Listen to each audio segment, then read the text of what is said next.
Welcome to another episode of Tiny Talks Big Ideas podcast. Yeah. Have you ever felt like you're just caught in this relentless tug of war? You're in your 30s, maybe deep into a really demanding career like medicine.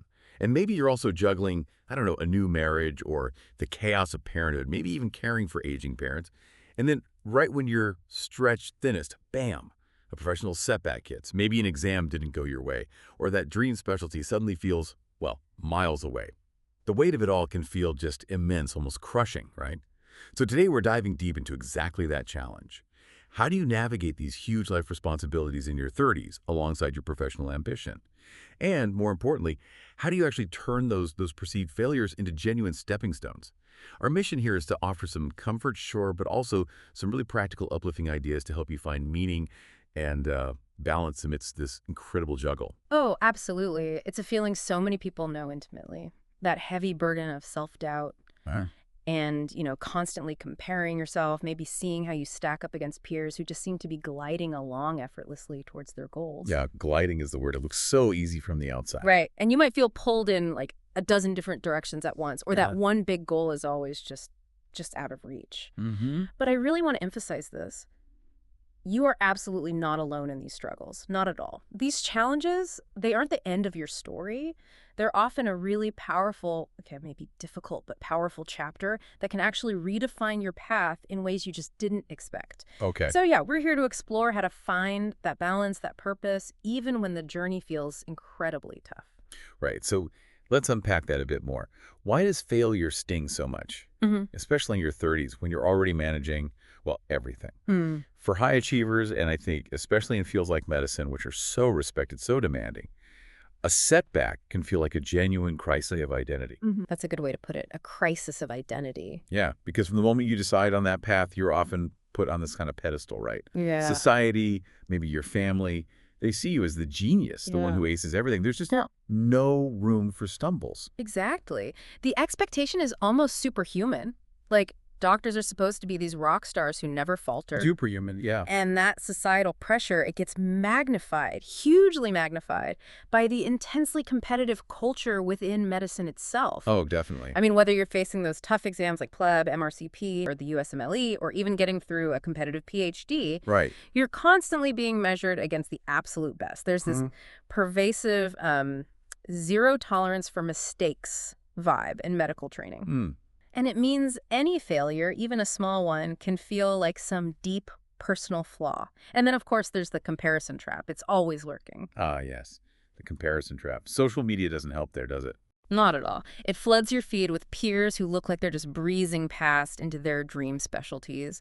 And that often makes you feel incredibly behind, even if intellectually, that's probably not their whole story. Right. You only see the highlight reel. And as if that wasn't enough pressure, all this career intensity happens just when life really starts, well, piling on in your late 20s and early 30s. Exactly. It's like trying to juggle, I think someone said, like a dozen balls at once. Yeah, that sounds about right. You're navigating marriage or partnerships, the joys, and let's be honest, the anxieties of parenthood, maybe caring for elderly parents, huge financial pressures like loans or childcare costs. The list goes on. And somehow trying to keep yourself healthy and sane through it all, it often feels less like finding a balance and more like being on a seesaw, doesn't it? Totally. A seesaw is the perfect analogy. One side goes up, the other has to go down. Family focus means maybe work dips for a bit, or vice versa. Precisely. It's this dynamic, constantly shifting thing, not some static state you achieve. And it's completely normal, totally okay to feel that nagging anxiety or guilt, like you're not doing enough for your career or not enough for your family. And not enough feeling. That's powerful. It is. And we're all grappling with these invisible, unspoken timelines, marry by X, house by Y, kids by Z. Ugh, those timelines. So much pressure. Immense internal and external pressure. And what's really striking and concerning is how common burnout is in medicine. Studies actually show a shocking number of doctors, some even before their careers really take off, report serious burnout symptoms. Wow, even before they start. Yeah, and it's often made worse by maybe poor time management habits or just the sheer difficulty of achieving any kind of work-life balance. And burnout, well, it robs you of perspective. It makes every single challenge feel 10 times worse. Okay, so if you're listening and feeling that sting, that overwhelm, just know we get it. We really do. But here's where things get interesting, maybe even liberating. What if we shift how we look at failure? Instead of seeing it as, like, a dead end, what if we see it as really valuable information? Think about it, right? Every setback gives you crucial data, stuff you can learn from, adjust with. It's actually not that different from how doctors work, is it? If a patient isn't responding to treatment. You don't just give up. Exactly. You look at the data, you figure out what's not working, you adjust the strategy, you find a new approach. That's such a critical distinction, and it connects directly to this idea of a growth mindset. Ah, the growth mindset. Tell us more.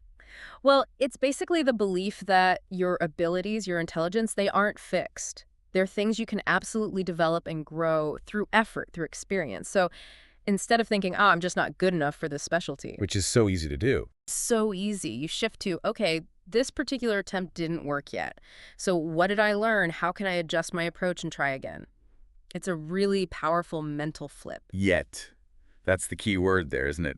Not yet. It really is. There's this analogy people use, like a false start in a race. Okay, a false start. Yeah, it doesn't mean you suddenly forgot how to run or that you aren't capable of competing. It just means maybe you need to tweak your technique, adjust your starting block, maybe even switch lanes. But the potential to win, it's still absolutely there. I really like that. A false start. It takes the sting out a bit, makes it feel less final.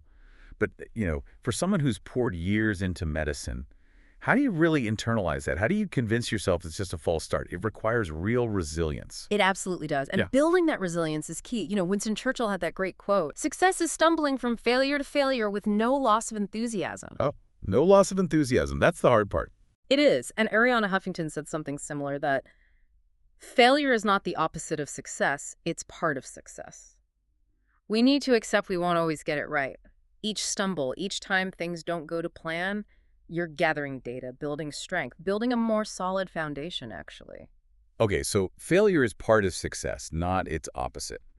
How does that play out practically? What does that look like when, say, you fail a major exam or don't get the training post you wanted? Well, connecting this to the bigger picture, what might feel like a really frustrating detour, maybe failing that exam or taking a non-training job you hadn't planned on, that could actually be what some people call the most direct path to where you're ultimately meant to be. The most direct path, even though it feels like a detour. Exactly, because those detours aren't waste time. They're actually where you build incredibly unique qualities. Things like resilience, we mentioned that, but also a deeper empathy for patients, maybe a broader perspective on healthcare itself. Qualities that, ironically, someone who just breezed through might not have developed quite yet. That's a really interesting point. Yeah. The struggle builds something valuable. Absolutely. Think about famous examples. J.K. Rowling rejected how many times? 12 times for Harry Potter. Wow.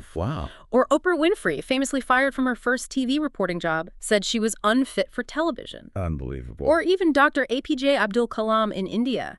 He dreamed of being a fighter pilot, failed the entrance exam, devastating for him, but he pivoted and became the beloved missile man, a leading scientist and president. Incredible stories. Rejection is redirection. Exactly. And we see this in medicine, too. Doctors who maybe didn't get into, say, cardiology, a super competitive field, but then found their true passion and thrived in community health, making a huge difference there, found immense fulfillment. It's really an invitation to redefine what success even means on your own terms. Okay, redefining success. I like that. So let's talk about balancing those big dreams with the day-to-day reality, the responsibilities. How do you actually do that? It feels like the core struggle for so many. It really is. But the key is often finding ways to honor both parts of your life, rather than seeing them as this impossible either situation. Right, not mutually exclusive. Exactly. First, maybe accept that you don't have to conquer everything all at once. It is genuinely okay to shift your priorities as life ebbs and flows. Permission to not do it all right now. Yes. And open communication is just massive here. Talk honestly with your partner, your family. Share your goals, yes, but also your struggles, your fears. You might be surprised how supportive they can be. That's true. We sometimes assume the worst, don't we? We do. And remember, it's often not either career or family. It's usually an and proposition. You absolutely can be a deeply committed parent and pursue your specialty. It just might take a bit longer. The path might look different than you first imagined. The and proposition takes the pressure off a little. It does. Zig Ziglar, the motivational guy, he put it pretty bluntly. He said something like, you can't truly be considered successful in your business life if your home life is in shambles. Wow. That's direct. It is.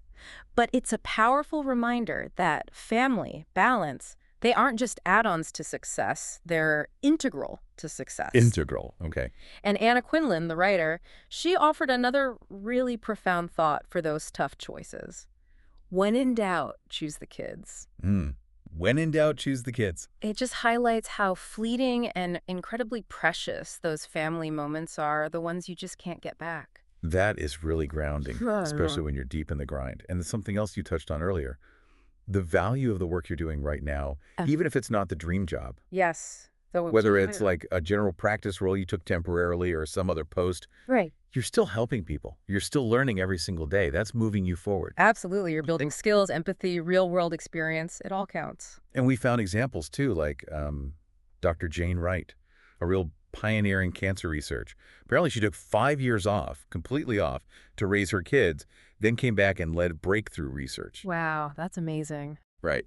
It feels like permission, if anyone needs it, to sometimes pause, step back, and just trust your own unique timeline. And that links back to purpose, doesn't it? Viktor Frankl, the psychiatrist. Oh, Man's Search for Meaning. Incredible book. Yeah. He talked about how if you know why you're doing something, that core purpose, you can handle almost anyhow. That meaning can carry you through so much hardship. It absolutely can. That sense of purpose is incredibly powerful fuel. Which brings us to the really practical side. How do we actually apply all this wisdom day to day, especially when you feel completely overwhelmed? Yeah, the practical steps. Nelson Mandela's words always stick with me here. The greatest glory in living lies not in never falling, but in rising every time we fall. It's about building strength from the struggle, consistently choosing to get back up. Okay, rising every time. So let's get concrete. What are the steps? First, and this sounds simple, but it's crucial, acknowledge your feelings. Actually let yourself feel them. Yes, don't suppress it. Right. Disappointment, anger, sadness, whatever it is. Give yourself permission to feel it without judging yourself for feeling it. And talk about it. Yeah. A trusted friend, a colleague who gets it, maybe a senior mentor. Or even professional support. Therapists, counselors. Absolutely. And once you've given yourself that space, then you can gently start to reframe the narrative. Yeah. Instead of that internal voice saying, I am a failure. Which is so loud sometimes. So loud. Try shifting it to, okay, I experienced a setback, and I can learn from this. It separates who you are from the outcome. That separation is vital. Vital for moving forward. Next step. Actively deconstruct the failure. Dig into it a bit. Deconstruct it. How? Well, you could try something like the 5 whys technique. It's a simple problem-solving tool. You just keep asking why to get to the root cause. So, failed an exam, why? I ran out of time. Okay, why? I didn't practice time tests. Why? I prioritize extra work shifts. Oh, okay. So you drill down. Exactly. It helps you see the actual root issues, and then you can create a new plan based on that insight. Don't just blindly retake the exam the same way. Maybe you need a new study course, a different mentor, a study group, and break goals down into smaller, manageable steps. Smaller steps. Makes sense. Less overwhelming. And here's another tool I found really interesting. Creating a failure inventory. Ooh. Failure inventory. Tell me more. You literally list out past setbacks, didn't match, failed that board exam, tough patient outcome. And beside each one, you write down what you learned or what unexpected good thing it actually led to. It helps you see patterns, maybe see how those dead ends were actually important redirections. That sounds incredibly powerful, seeing the hidden benefits. Yeah. And another idea is adopting a multiple timeline approach. Yeah. Stop feeling like this is your one shot. Think in terms of 5 years, 10 years, even 15 years. Your dreams and circumstances will change, and that's okay. It's normal. It absolutely is. Yeah. And underpinning all of this planning and reframing has to be self-care, prioritizing your own well-being. The foundation, really. Totally. It is not a luxury. It's fundamental. It's like coping insurance. You cannot pour from an empty cup. Make time, non-negotiable time for sleep, healthy food, exercise. You are human too, and your wellness should be your #1 priority. Number one, not an afterthought. Definitely not. And build that support network. That's right. Lean on your partner, family, friends. Find online groups maybe for medical professionals going through similar things. And ask for help. Chores, errands, childcare. Asking for help is not weakness. It's wisdom. It's self-awareness. It's so hard to ask sometimes, but so necessary. And what about managing time? That's always a huge one. Huge. Simple strategies can make a big difference. Time blocking, scheduling specific blocks for tasks, batching similar tasks together, like all your emails at once, and learning to say no, or at least not now, to non-essential things when you're swamped. Saying no, another tough but crucial skill. Absolutely. Even simple things like meal planning once a week can cut down daily stress hugely. Remember those boundaries we talked about? They aren't selfish. They're survival tools. Boundaries as survival tools. I like that. And reconnecting with your why. Why did you want to be a doctor in the first place? Probably to help people, right? Yeah, for most people, that's the core. Sometimes you need to actively remind yourself of that. Journal about it. Talk about it. It can reignite that passion when you're feeling drained. Also, try doing a skills audit. Even if you're in a job right now that isn't your dream, what are you learning? Management skills, better communication, research technique. They're all building blocks for whatever comes next. And please, practice self-compassion. Be kind to yourself. Challenge that harsh inner critic. Use phrases like, I'm doing my best right now, that's enough. Or, this result doesn't define me. Or, okay, tough exam, I'll adjust my strategy next time. Talking to yourself like you talk to a friend going through the same thing. Precisely. And celebrate the small wins. Seriously, acknowledge them daily. Finished a difficult chart. Spent some real quality time with your kid. Solved a tricky diagnosis. Got a thank you note from a patient. Those little things add up. They really do. They rebuild your confidence bit by bit. And finally, if one path just keeps hitting roadblocks despite your best efforts, it's smart, it's strategic to consider alternatives, explore related specialties, maybe research other qualifications. Having a plan B isn't giving up. It's being adaptable. Adaptable and strategic, not admitting defeat. Not at all. And sometimes, honestly, the best thing you can do is just disconnect. Phone off, textbooks away, give your brain and body a real rest. And if you're feeling truly burned out, deeply sad, persistently anxious, please reach out for professional help, therapist, counselor. It's a sign of strength, not weakness. Okay. So, wrapping this up, what does this all mean for you, listening right now? Your journey, your path, it's completely unique. It is not a race. There's no single right timeline you have to stick to. Some people seem to sprint ahead early. Maybe they burn out. Others find their rhythm later, go the distance, find incredible fulfillment down the road. Neither way is wrong. It's just different. Your persistence, when you keep trying after a setback, that is not foolishness. That is courage, pure courage. Every single patient you help, every skill you build, every moment you learn and grow, it is valuable, inherently valuable. And these setbacks, they aren't just little footnotes in your life story. They are chapters. Important chapters that add depth and character and real wisdom to who you are becoming. You know that Rumi quote, "The wound is the place where the light enters you." Beautiful. And so true. Remember this. Failure is just data. It is not your destiny. Rejection is simply redirection. You are not late. You are not less than. Your worth, your value as a person and as a professional is never, ever tied to an exam score or a residency match or any particular career milestone. That's worth repeating. Your worth isn't tied to those things. Absolutely not. Medicine, real medicine, needs you. Your unique experiences, your humanity, not some perfect, unfeeling robot. Your struggles, those things you see as failures, they don't diminish you. They build your empathy, your resilience, your understanding. They'll make you an even better, more compassionate doctor in the long run. And hey, if you have stories about navigating this stuff, we'd genuinely love to hear them. Share them with us. We're always listening. Thank you so much for joining us on this deep dive. Until next time we meet in another episode of Tiny Talks Big Ideas podcast, stay safe, stay healthy, and stay curious.